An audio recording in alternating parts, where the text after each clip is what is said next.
Hello, John Bloodworth, Gentleman Crafter here with another Scan and Cut Saturday. This week I just wanted to try and help dispel some of the grey confusion that surrounds copyright, especially in conjunction with the Scan and Cut and Canvas workspace. Let's first take a very quick look at what copyright is. Copyright is a set of automatic rights assigned to a designer, artist, composer or author upon creation of a literary or artistic work. These rights were set out in the Berne Convention in 1886, so quite a long time ago. 179 of the 195 existing countries at the time of recording this video currently subscribe to the principles of the Berne Convention. A full list of those countries can be seen on the WIPO, that's the World Intellectual Property Organization, on the WIPO website. Now let's take a very brief look at what is and what isn't covered under those conventions or those terms.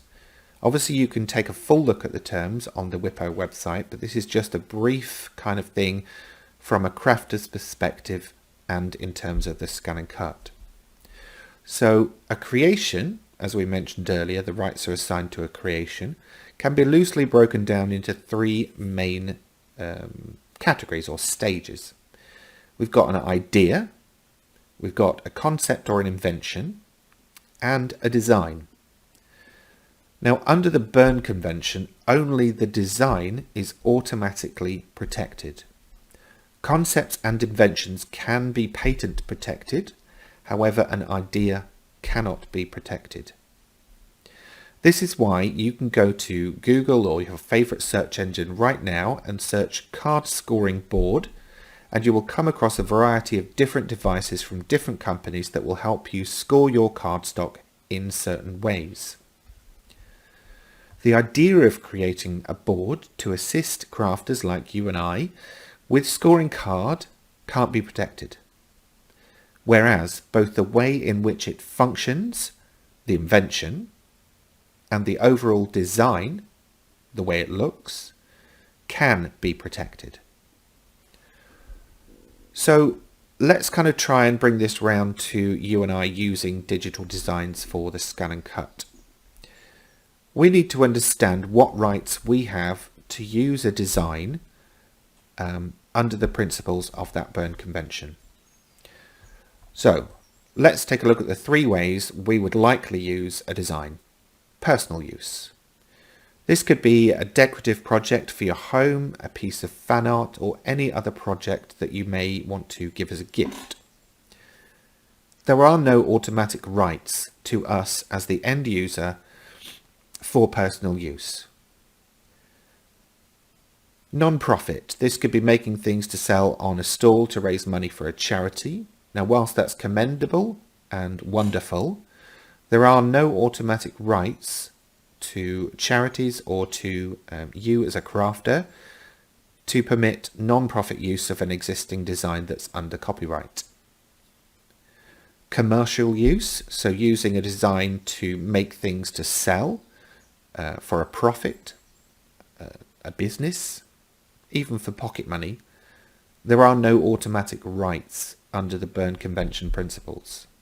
So under any use that you want to put an existing design to, you need to check that you have the right to use it or acquire the right to use it, whether that's through purchasing or some other method. Now, where can you find out that information, whether you have the rights to use a design? Well, that information is generally not hidden, and it's very freely available on reputable sources.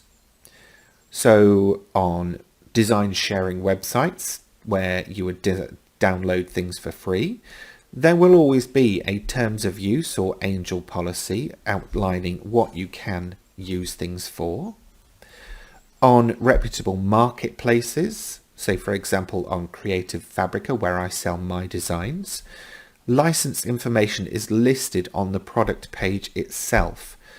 And the reason for that is generally you would acquire a different license depending on the use that you want to put it to, so they may cost different amounts. When it comes to printed works, you will likely have stumbled across a copyright page, a copyright notice, along with a website or something else like that. So you have either the information right there or a place to go to find that information out. So as I say, this information is not hidden. When it comes to the scan and cut, you have the right to use quite a lot of the designs freely for commercial use. But there are certain licensed designs that Brother have licensed from other designers or design houses that you can only use for personal use. These are clearly marked in the design catalogue that you can download from the support website, or they are marked on the individual pages in Canvas Workspace as well. So you'll be able to clearly identify which you can and can't use for commercial use, but generally all are usable for personal use. So when it comes to actually buying designs from a designer like myself, what are you actually buying?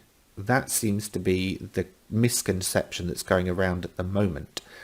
And I'm saying this specifically because I've recently had my designs appear on other websites for sale. And the seller has said that they didn't know they couldn't do this. They were under the impression that when they purchased the files, that they owned the files and could resell them or share them. This is not the case. It's very rare that a designer will give you resale rights because that's how they make their money and pay their bills. Something I think we're all conscious of these days. So what, in general terms as crafters, are you buying when you purchase a cutting file? Are you buying ownership of the file? No. Are you buying the right to share, pass on, or resell the file? No. Are you buying the right to use the file according to the license that you've purchased? Yes. That's the key thing. When you buy a digital cutting file, whether it's on a USB or as a download, you're actually purchasing the right to use that file. You're not purchasing ownership of the file. So what that means is the designer has to actually send you the file so that you can use it, but you don't own that file.